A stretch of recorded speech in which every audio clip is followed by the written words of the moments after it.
10h, 11h, le grand rendez-vous européen avec les Échos et CNews. Nicolas Barré, Damien Fleureau, Michael Darmon. On retrouve notre invité exceptionnel, Christophe Castaner, ministre de l'Intérieur, en ce jour anniversaire, on va dire, entre guillemets, de l'acte 1 des Gilets jaunes, et également, d'une manière plus générale, le problème entre, sur la relation entre les policiers et les Français. Regardez, écoutez. Le gouvernement a réussi à faire en sorte de diviser les policiers et les manifestants, ce qui fait que ça dégénère comme vous le voyez, et c'est pour cette raison-là que maintenant le 3/4 des personnes n'aiment pas la police. Aujourd'hui on est dans un système, on a des doléances, mais on n'a pas la possibilité de les exprimer. Et on se retrouve sur une place avec des gaz lacrymogènes qui tombent dessus, et ça crée une escalade de la violence.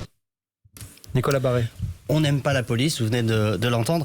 Le patron du syndicat des commissaires de police, David Lebar, publie un livre en ce moment intitulé « La haine dans les yeux ». C'est quand même un titre éloquent. Comment est-ce que vous expliquez cette haine du flic de la part d'une partie de la population, effectivement ?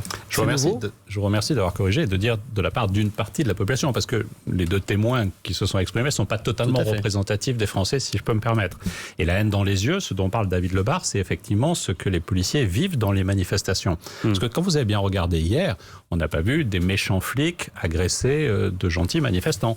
On a vu des barbares, et je ne me trompe pas de mots, et je ne mélange pas les mots quand je dis cela, et je pense à Jean-Luc Mélenchon qui considère lui que les barbares sont les policiers.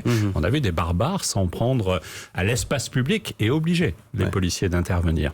Aujourd'hui, les Français continuent à soutenir très majoritairement la police. D'ailleurs, quand vous regardez même les études d'opinion, ça progresse en termes de soutien depuis ces 5-6 dernières années. Donc c'est non négligeable. Mais il y a des tensions qui sont extrêmement fortes. Il y a des tensions qui sont extrêmement fortes, et pas seulement dans les manifestations, dans les banlieues aussi, on sait que c'est une tension qui existe. Le grand rendez-vous européen Avec les Échos et CNews.